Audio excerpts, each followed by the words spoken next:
Hi there! Hopefully everyone can hear me. This is my first Facebook Live, so fingers crossed there's not too many technical hitches. I've got a few bits of technology going on here, but I think we're all live. I can see it on my phone screen down here. So welcome, thank you for joining me. If you're in the UK, this is a bank holiday Monday, so hopefully you've had a nice day. I was down in Pitlochry with a friend, so we had lots of cake, lots of food, lots of chat, so it was a lovely day. Hope you've had a good day as well. Today, I'm going to be talking to you about websites for your baking business. I'm going to run through why I think it's important for baking businesses to have a website and sorry, just checking that the technology is all working. Going to run through why it's important for your baking business to have a website and some of the reasons why you might be thinking that it's too hard, why you just don't want to set up a website. I'm going to run through those reasons, and then if there's anything else that comes up, any questions from anybody, we'll go on to them. So I've got some slides which should hopefully pop up now. And hopefully I'm still in the corner. So as I said, I wasn't lying, I really did get myself a cup of tea. As I was saying, we're going to talk about websites for your baking business. Oops, daisy. See, technical hitches already, but we're all good. So here we go. Does your baking business need a website? Yes, of course it does.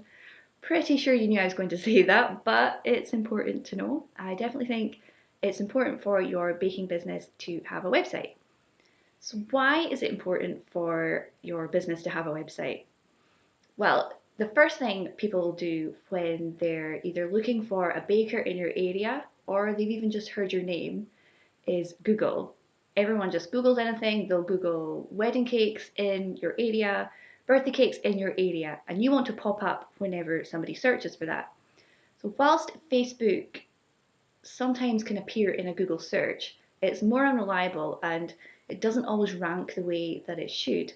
So by having a website, you can really control how you'll appear in Google searches and hopefully be at the top of any Google search. It also helps you to stand out from your competitors and look really professional.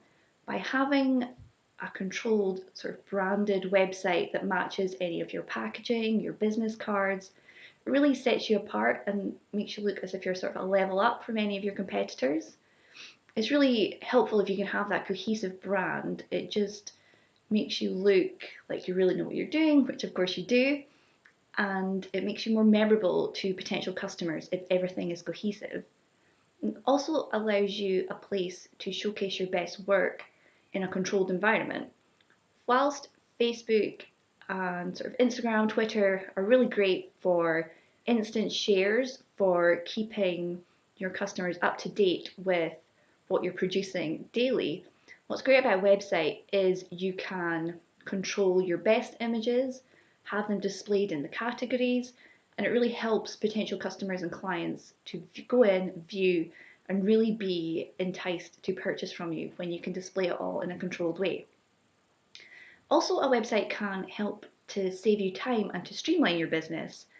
If you've got a contact form and a contact page on your website, you can direct any inquiries through that page and start gathering information in a more controlled way. If at the moment you're getting inquiries through text message, through direct message on your social media, through Facebook message, it can all get a bit confusing and sometimes orders can get lost. If you've got a link to your contact page, you can just say to somebody, oh, that's great, thank you very much for your inquiry, but sorry, thank you very much for your inquiry, but if you head to my contact page, it will be easier for you to keep track of all of those orders. It's also easier for you to attract your ideal customer by, again, showcasing exactly the pages that, exactly the images that you want to put across to people. So if you're really focused on working on wedding cake orders, whilst you'll of course be, as you're starting up, taking on whatever orders you can, it'll be really good for you to showcase just your wedding cake orders on your website, and that'll help you to encourage getting more and more wedding cake orders through your business. Another way it can help you save time is by having a frequently asked questions section on your website. If you find that people are emailing you or direct messaging you with the same questions over and over, if you have a page on your website that deals with just those frequently asked questions, then you can be sure to send them that link, and it'll save you typing out the same thing over and over again. You can send them the link to your frequently asked questions and get back to them as soon as possible. So now we're going to run through the reasons why you might be avoiding setting up a website for yourself. Anything that's just sticky that you think, oh, I don't know, I'm not sure if I can set up a website. We're going to run through those just now. So the most common reasons people decide not to bother with a website is they think that they just don't have enough time. They think that it might be too expensive, it's going to cost them a lot of money to set up, get a designer. They think, well, I've got a Facebook page, won't a Facebook page do? And also they just don't know how. If you've never done something before, it can be a bit daunting. They just don't know how to go about it. So I'm going to run through these common reasons and hopefully dispel some of these myths, make you feel a bit more at ease with setting up a website. So you think you've got no time. Of course, setting up the website to begin with will be a bit of a time investment initially. You'll either, if you're DIYing it yourself, you'll have to set aside some time to get it all sorted, to put the website together. Also, if you're going to be working with a designer, you will have to spend some time putting together the images and the text that they'll be using on the website. However, once that initial time investment has been spent, the maintenance of the website and sort of running it day to day or month to month shouldn't actually take too much of your time, and hopefully it will in the long run save you time.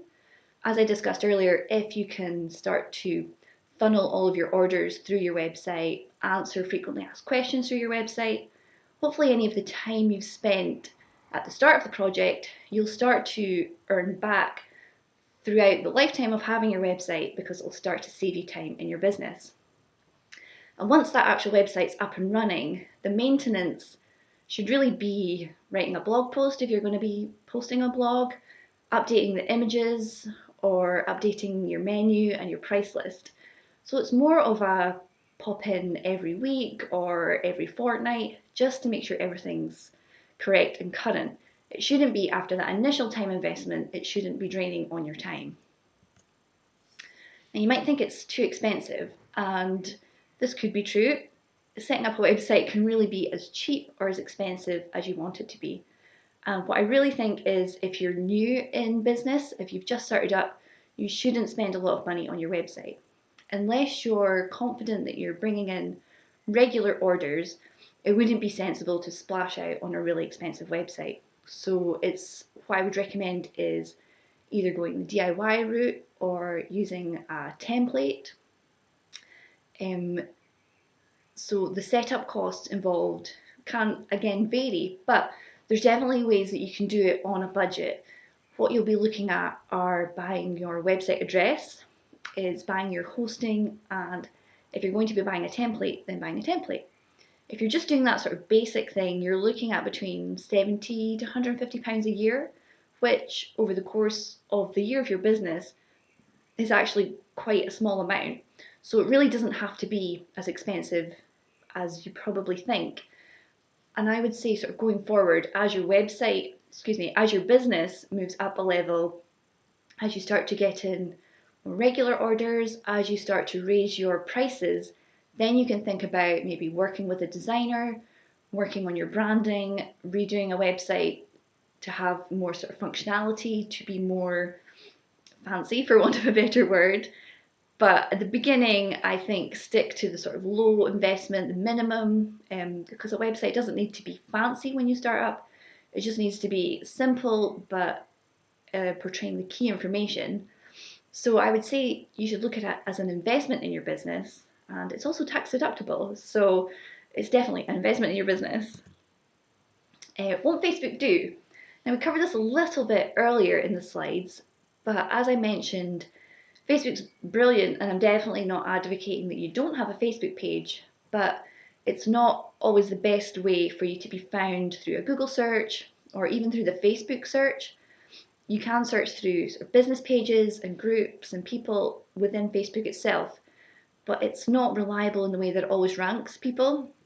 You might be a baker in Inverness, for example, where I am, but depending on the keywords you've got on your actual Facebook business page, it might not always show up. So what's great is if you've got your website that has that you're a business in Inverness and you've got these sort of keywords and search engine optimization throughout your website, eventually you will start to rank in Google and you'll be able to be found whenever somebody's looking for a baker in your area. Also, unlike on Facebook, when you've got a website, you can control the content and the appearance of your site in every way. So on Facebook, you're obviously bound by the Facebook branding, by their sort of headers, their format. And again, it's great for what it is. It's great for reaching out to local people, for word of mouth, for people sharing your content. But when you're starting to up-level your business and you want to look professional, then it's really good to have a completely controlled website that is completely your own. And that's another thing, I've not actually written it here, but if you've got your own website and you've got your own hosting and your own domain, you actually own all that content. Through Facebook, I mean, it's very unlikely to happen, but tomorrow Facebook could disappear. And if you've got your own website, then you know that's always reliable and that content's always there and it belongs to you. Similarly to controlling the appearance of your own site, you can reflect your branding throughout your website, and that'll help you to attract your ideal customer, start working on your ideal orders. So by having a sort of cohesive look throughout your website, you should hopefully be able to start bringing in exactly the clients and the orders that you are after. And you don't know how. Obviously, when you do something for the first time, there's always going to be a little bit of a learning curve, and it can be a bit daunting. You don't know how to set up a website if you've never done it before.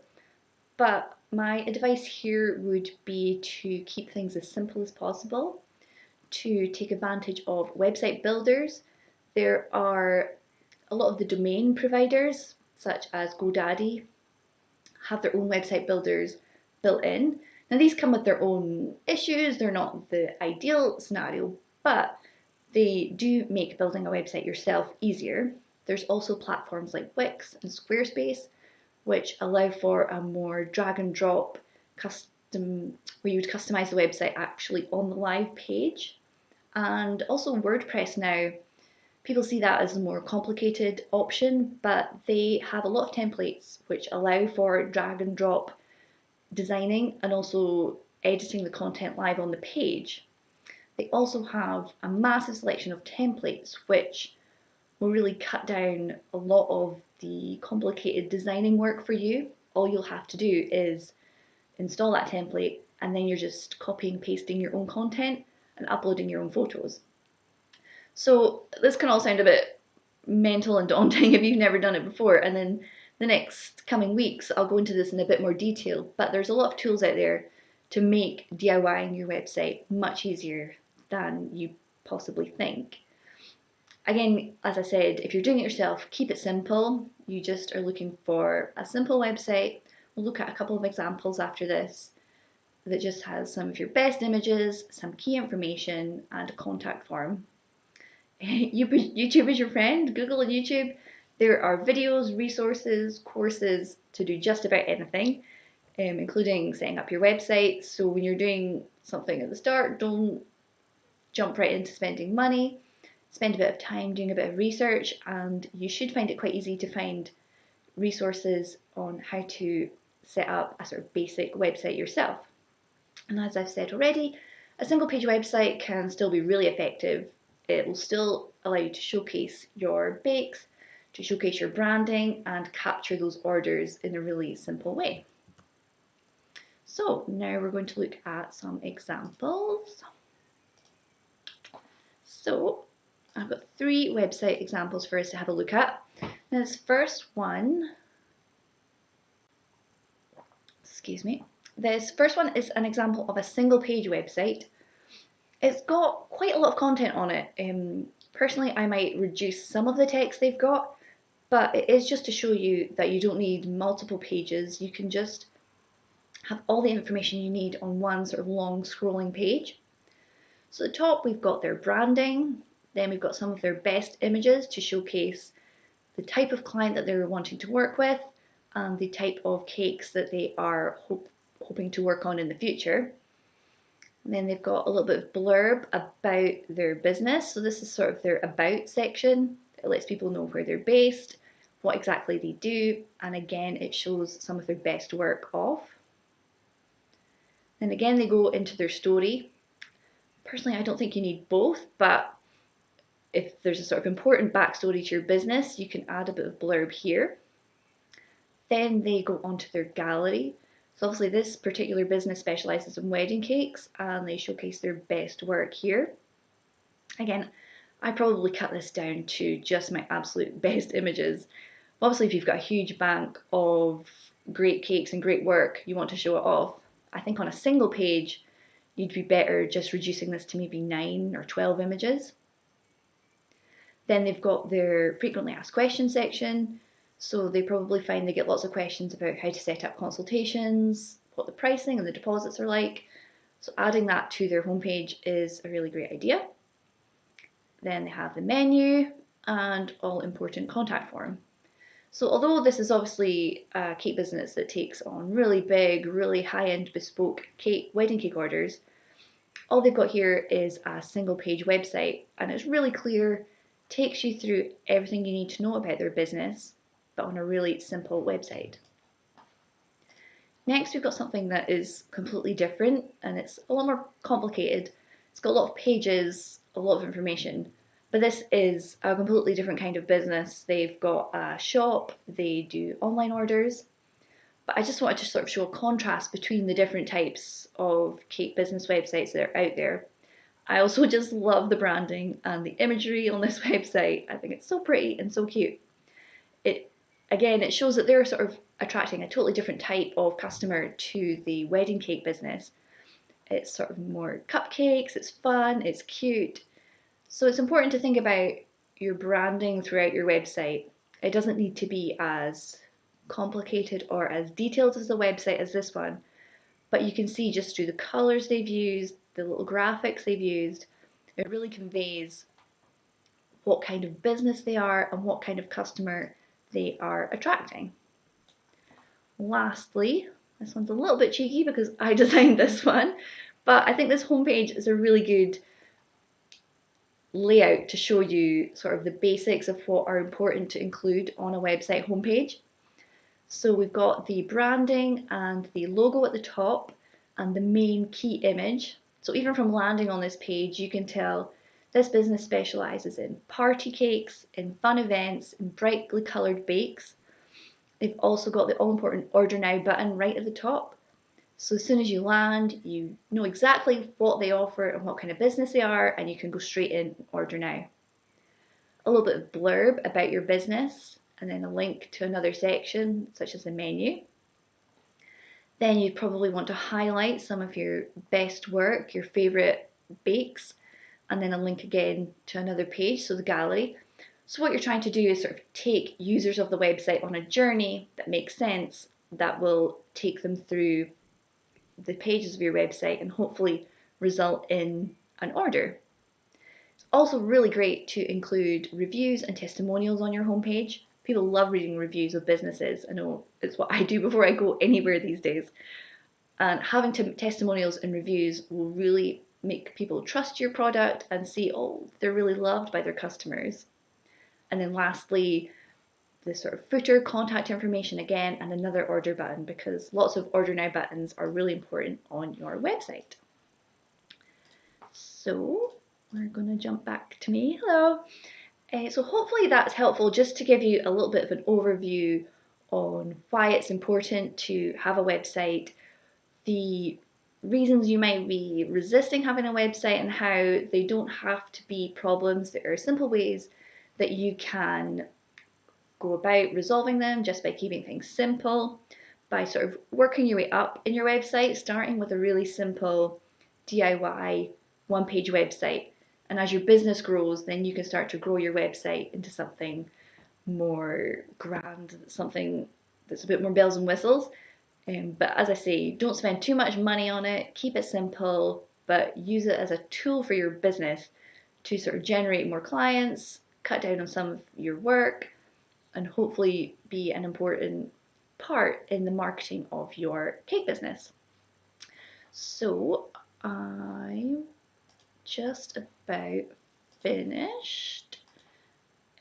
Yes, so if there are any questions, I will jump into the comment section after I've finished this live and I'll respond to anyone.